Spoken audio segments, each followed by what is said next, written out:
सखी अरे देखिन देखिन बरतियन के लगो नाचल भी नहीं आवे लौंडा निखत नाच रहे है लगो सिखावे पड़ते चल चल। बिशु भैया इतना भारी बेचती जी जरी दिखा दे होता। चल चल अरे सुबह में चल अरे राहुल बारे चल दिखाइए दिए आज एक नागिन डांस चल तो।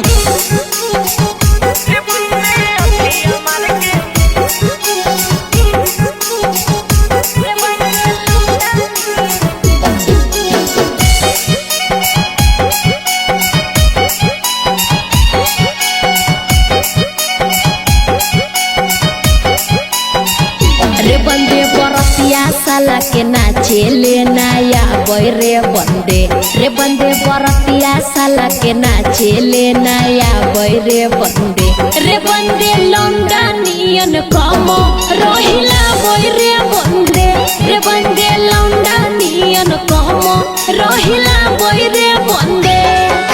हले ले तू की बोल दल हो साली सुनही रे शुभमा कि तो हमरा नाचल नहीं आबो है तोर माँ नाम खींचल रहे जे हमरा नहीं पता है जी। अरे ये दुल्हक भाई ज्यादा नहीं बोलो बड़काइलो।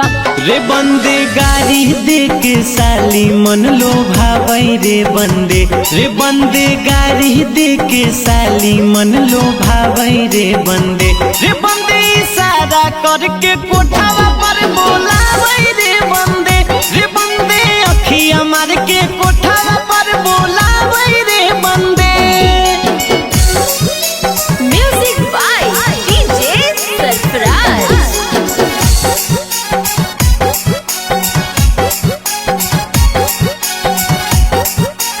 अरे सखी अरे देखी ना समझिया भड़वा कैसे बैठल है चला जोकरो बताइए दिए। अरे चल चल चल चल। रे बंदे समझी भड़वा पकड़ ले ह कई पेट रे बंदे समझी भड़वा पकड़ ले ह कई पेट रे बंदे लोटा लेके दौड़ल जाहे खेत रे बंदे लोटा लेके दौड़े खेत रे बंदे। आई सखी अरे देखो ये सब कितना स्मार्ट बन के अले चश्मा पहन के अले कुल स्मार्ट गिरिया झाड़ देवे।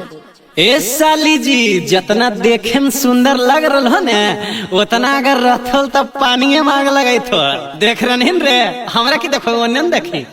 रे बंदे गाँव घर कहै छिया होते भोर रे बंदे गाँव घर कहै छिया होते भोर रे बंदे लड़की के मैया है लड़कोर रे बंदे साली जी के मैया है लड़कोर रे बंदे।